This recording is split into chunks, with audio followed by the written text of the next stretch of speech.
સમાચાર બનાસકાંઠાથી સામે આવી રહ્યા છે કે જ્યાં ડીસામાં રેન બસેરામાં કૌભાંડનો પર્દાફાશ થયો। 36.50 લાખના ખર્ચે બનાવેલું રેન બસેરા માત્ર કાગળ પર હોવાની વાત સામે આવી। માત્ર કાગળ પર કામ દર્શાવી રૂપિયા ચાવ કરવાનું આ કૌભાંડ 2016 થી 2025 સુધી બનેલા રેન બસેરામાં કૌભાંડનો પર્દાફાશ થયો। અરજદાર દ્વારા ફરિયાદ કરાતા આ કૌભાંડ ઉજાગર થયું। જિલ્લા વિકાસ અધિકારીએ તપાસ માટે ટીમની નિમણૂક કરી છે। કૌભાંડને લઈને તપાસ ટીમ દ્વારા અલગ અલગ જગ્યા પર તપાસ કરવામાં આવશે। સંવાદદાતા અતુલ ત્રિવેદી આ મામલે વધુ જાણકારી આપી રહ્યા છે। અતુલ, રેન બસેરામાં મોટું કૌભાંડ થયાની જાણકારી મળી રહી છે, શું છે સંપૂર્ણ વિગતો? જે લોકો નિરાધાર હોય છે અને વરસાદમાં પણ કામ લાગી શકે આવા લોકોને એ હેતુથી રેન બસેરા બનાવાય છે। આવી જે 36 લાખની જે ગ્રાન્ટ છે આયોજન વિભાગમાંથી મંજૂર થઈ હતી અને ડીસાના નગરપાલિકા વિસ્તારમાં 2 રેન બસેરા અને તાલુકા વિસ્તારમાં 8 રેન બસેરા બનાવવાના હતા। પરંતુ અત્યારે જે એક અરજદાર હતો તેમને શંકા હતી અને જેને આધારે એક આયોજન વિભાગમાં અરજી કરી હતી અને તેમાં સામે આવ્યું કે જે 10માંથી જે 8 રેન બસેરા છે એ માત્ર કાગળ પર છે, એટલે કે ગ્રાન્ટ તો ફાળવાઈ છે પરંતુ આ રેન બસેરા બન્યા નથી।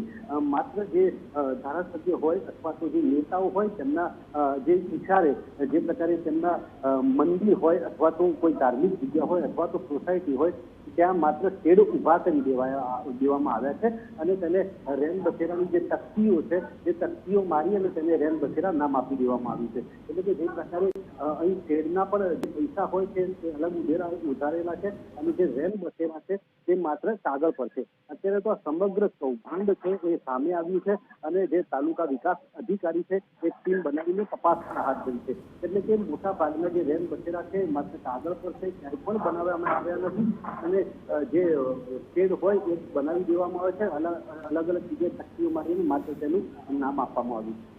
બિલકુલ અતુલ, આભાર સમગ્ર માહિતી બદલ। તો રેન બસેરા માત્ર કાગળ પર હોવાનું સામે આવ્યું છે। અરજદારે જ્યારે ફરિયાદ કરી ત્યારે આખું કૌભાંડ સામે આવ્યું। 2016 થી 2025 સુધી બનેલું જે રેન બસેરા છે તેમાં મસમોટું કૌભાંડ સામે આવ્યું।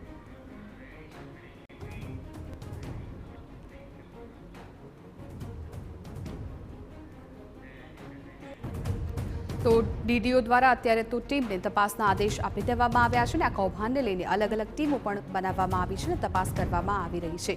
મહત્વપૂર્ણ છે કે 2016 થી લઈને 2025 સુધી જે રેન બસેરા બનેલા છે એ માત્ર કાગળ પર હોવાની વાત આવી છે, એટલે ગ્રાન્ટ ફાળવી દેવામાં આવી હોય પરંતુ લોકો માટે જે રેન બસેરા બનાવવામાં આવતું હોય છે, જે પૈસાનો ઉપયોગ કરવાનો હોય છે એ ઉપયોગ નહોતો થયો। આ પૈસા ચાવ કરી દેવામાં આવ્યા હતા અને આ જે રેન બસેરા છે માત્ર કાગળ પર હોવાનું સામે આવ્યું છે। ત્યારે હવે આ પૈસા કોણે લીધા, ક્યાં ગયા, કોણ કોણ લોકો આ કૌભાંડમાં સામેલ છે એ તમામ તપાસ કરવામાં આવશે, કેમ કે અત્યારે ડીડીઓએ પણ તપાસના આદેશ આપી દીધા છે અને તપાસ માટે અલગ અલગ ટીમ પણ બનાવવામાં આવી છે।